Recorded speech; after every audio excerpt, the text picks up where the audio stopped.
Alors bonjour à tous, j'espère que vous allez bien. Bienvenue chez moi et bienvenue sur la chaîne de la gestion de patrimoine. Vous le savez, l'objectif de cette chaîne est de vous aider à gérer votre situation personnelle et familiale, et ce, peu importe le montant de votre patrimoine. Alors aujourd'hui, on se retrouve pour un sujet qui est très intéressant. Beaucoup de monde me pose cette question-là, donc on va pouvoir enfin y répondre. Est-ce que oui ou non, je dois investir en SCI, donc Société Civile Immobilière?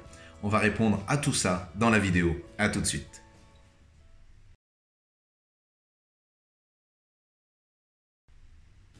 Alors on se retrouve aujourd'hui pour répondre à la question: dois-je investir en SCI, donc Société Civile Immobilière, oui ou non?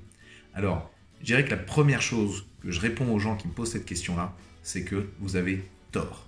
Vous ne vous posez pas la bonne question. La question n'est pas est-ce que je dois investir en SCI? La question est beaucoup plus large que ça. La question c'est pourquoi j'investis?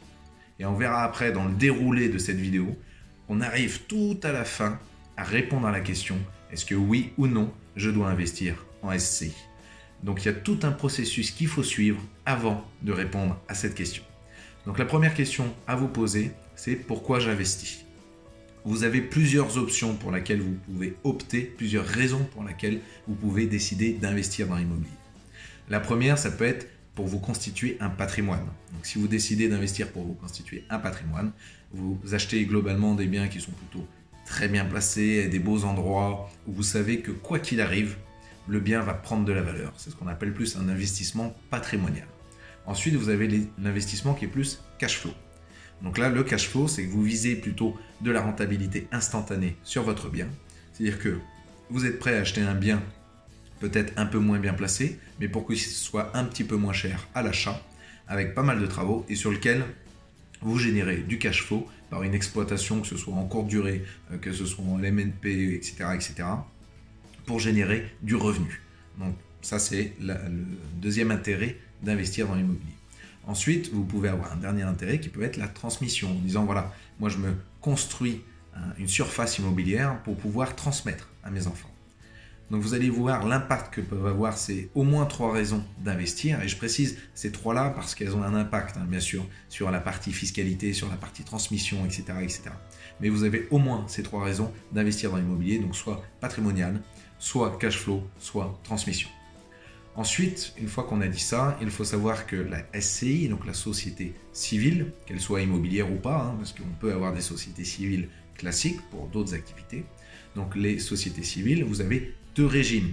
Vous avez soit le régime IR, donc impôt sur le revenu, soit le régime IS. Et vous allez voir pourquoi je dis, en fonction de vos objectifs, vous n'avez pas les mêmes intérêts. Donc par exemple, sur une SCI à l'IR, vous dites ok, fiscalement, l'intérêt c'est que les revenus tombent dans mon imposition sur le revenu directement. Donc c'est-à-dire que je reçois mes revenus de ma SCI, j'intègre ça dans ma déclaration de revenus et je paye mes impôts. Donc ça, c'est ce qu'on appelle une SCI à l'IR, impôt sur le revenu.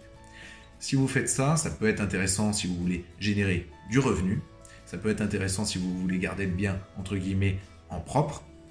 Mais ça a un impact sur votre fiscalité puisque les revenus locatifs tombent directement dans vos revenus globaux.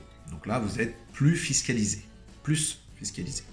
Donc une fois qu'on a dit ça, le gros point à mettre sur le truc, c'est que typiquement, si vous visez un investissement cash flow, vous voulez générer un maximum de rentabilité.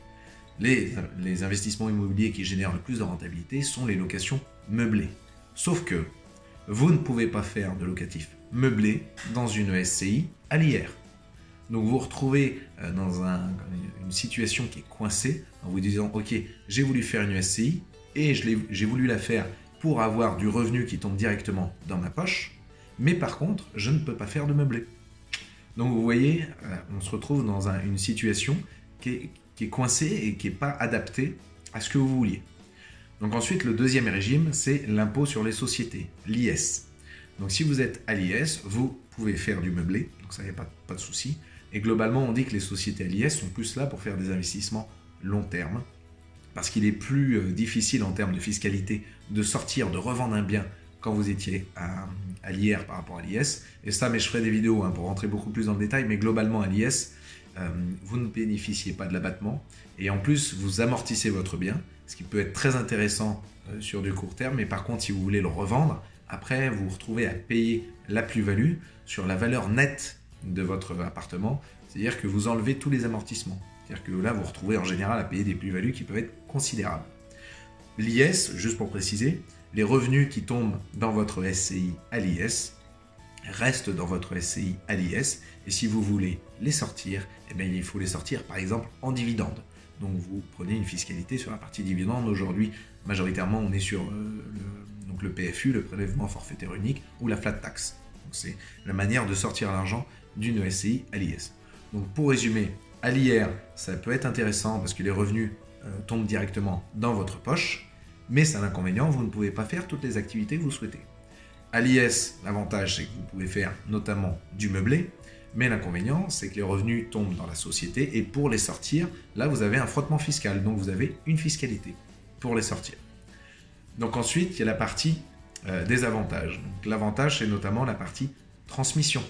Pourquoi est-ce que je dois monter moi une SCI ? L'un des avantages d'une SCI, c'est notamment dans l'idée de transmettre la société à vos enfants. Donc pour vous donner un exemple très simple, vous montez la SCI, vous intégrez ou vous achetez un bien via la SCI et vous avez une dette en face, une dette bancaire. Ce qui fait que votre société, quand vous prenez l'actif de la société et le passif de la société, donc l'appartement et la dette, vous vous retrouvez en fait avec un montant à zéro. Et ce qui fait que vous pouvez transmettre très facilement et avec quasiment aucun frottement fiscal la société à vos enfants. Et petit à petit, la dette sera remboursée notamment par les loyers.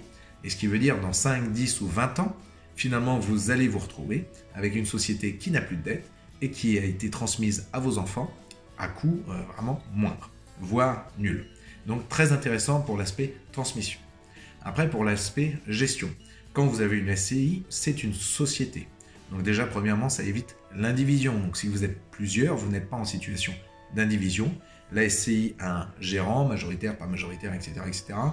Globalement, vous avez des parts sociales d'une entreprise, ce qui veut dire que si quelqu'un veut sortir, vous pouvez lui racheter ses parts. Donc voilà, donc c'est beaucoup plus flexible, par exemple, que l'indivision. Donc globalement, dès que vous avez beaucoup de choses à gérer, c'est plus intéressant d'avoir une SCI. Comme ça, vous gérez comme une société, donc plus facile. Et ensuite, le dernier avantage, c'est l'avantage fiscal. Donc, notamment, il faut voir en fonction des options que vous optez, soit l'IR, soit l'IS. Mais globalement, sur les deux, on peut trouver des avantages fiscaux. Donc c'est très intéressant sur ce point-là. L'inconvénient de la SCI. Parce qu'évidemment, il y a les avantages, il y a les inconvénients. Donc l'inconvénient de la SCI, on se retrouve avec des coûts d'exploitation. Parce qu'évidemment, une SCI, faut la monter, etc., etc. Donc il y a des coûts de création. Ensuite, il y a les coûts d'exploitation, notamment si vous voulez avoir une comptabilité. Il faut savoir, la comptabilité n'est pas obligatoire à l'IR, mais elle est obligatoire à l'IS. Donc pas obligatoire à l'impôt sur le revenu, mais obligatoire à l'impôt sur les sociétés. Globalement, on recommande quand même d'avoir une comptabilité, que vous soyez à l'IR ou à l'IS. Mais du coup, ça génère des coûts, évidemment, parce qu'il faut avoir un comptable qui vous fait cette comptabilité. Donc globalement, il ne faut pas monter une SCI en se disant, voilà, c'est facile, ça ne va rien me coûter, etc. En général, ça a toujours un peu de coût et il faut le prendre en compte. Et ensuite, vous avez des contraintes qui peuvent être liées au type d'option fiscale que vous avez choisi. Donc typiquement, si vous êtes à l'IR, vous ne pouvez pas faire de meublé. Voilà. Donc avantage, inconvénient. Avantage, on parle de transmission, facilite la gestion, notamment si vous êtes plusieurs, s'il y a pas mal de choses à prendre en compte pour éviter l'indivision, etc., etc. Et avantage en termes fiscaux.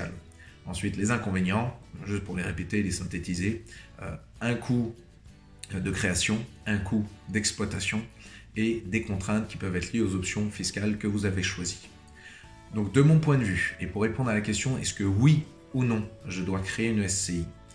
Je pense vraiment que la SCI ne doit se créer que si vous avez un objectif clair et précis de là où vous allez et la raison pour laquelle vous montez cette SCI. Donc avant de se poser la question, est-ce que je dois oui ou non monter une SCI, réfléchissez au processus que je viens de vous donner, réfléchissez à vos objectifs et une fois que vous avez ça, là, vous pouvez prendre la décision de oui ou non, je crée une SCI. Et il ne faut absolument pas s'arrêter là, c'est oui ou non, je crée une SCI, mais surtout, est-ce que je la fais à l'IR ou à l'IS ? Parce que vraiment, ça c'est vraiment quelque chose où les gens ne pensent pas forcément, mais c'est capital de réfléchir à cette option fiscale, parce que vraiment, en fonction de vos objectifs, ça va complètement changer la stratégie que vous voulez mettre en place. Donc bien réfléchir à tout ça, prendre le recul suffisant pour prendre la bonne décision. Donc globalement, j'ai pas vraiment de réponse sur oui ou non. Est-ce que, vous l'avez compris, est-ce que oui ou non c'est intéressant d'avoir la SCI? Ça dépend de vous, de votre projet, de ce que vous voulez faire, de votre stratégie. Je pense moi globalement qu'une SCI est intéressante si vous avez vraiment une vision long terme. Et s'il y a plusieurs choses, montez pas forcément une SCI pour un seul bien en vous disant ça va nous éviter l'indivision. Si vous avez un seul bien, faites l'indivision et puis voilà, ou faites un 40-60, etc. Enfin, il y a d'autres options qui peuvent être prises avant de monter une SCI. Donc c'est peut-être à prendre en compte. La SCI, il faut vraiment pour moi avoir une vision de là où est-ce qu'on va pour pas monter des SCI à tout va sans que ça ait d'intérêt. Et le petit bonus de cette vidéo, parce que j'aime bien me garder un petit bonus, donc le petit bonus de cette vidéo, c'est une structure à laquelle peu de personnes pensent, mais qui peut être intéressant. Donc le jour où vous allez voir un conseil pour lui demander comment est-ce que je dois investir, parlez-lui de la SARL de famille. Donc si vous voulez notamment investir en famille, avec votre famille, votre conjoint, votre conjointe, vos enfants, etc., la SARL de famille peut être super intéressante parce qu'on a toujours les deux options fiscales, donc soit l'impôt sur le revenu, soit l'impôt sur les sociétés. Mais par contre, étant donné que ce n'est pas une société civile, c'est une société commerciale, SARL par définition est une société commerciale, vous n'avez par exemple pas la contrainte de l'allocation meublée que vous ne pouvez pas faire à l'IR dans le cas d'une SCI. Donc voilà, petite recommandation et je vais finir là-dessus. Parlez à votre conseiller, ou vous pouvez me mettre aussi dans les commentaires, je tâcherai d'y répondre, de la SARL de famille qui peut être une alternative intéressante à une SCI. Voilà, j'espère que cette vidéo a été suffisamment claire pour les sociétés civiles immobilières. Je pense que j'en referai une pour rentrer encore plus dans le détail de la différence entre l'IR et l'IS. Mais si vous avez des questions, n'hésitez pas à les mettre en commentaire. Si vous avez des gens dans votre entourage qui se posent la question de est-ce que je dois faire une SCI ou pas, etc., n'hésitez pas à leur partager cette vidéo. N'hésitez pas aussi à liker la vidéo si elle vous a plu, bien évidemment. Et on se retrouve dans une prochaine vidéo pour apprendre à gérer votre patrimoine.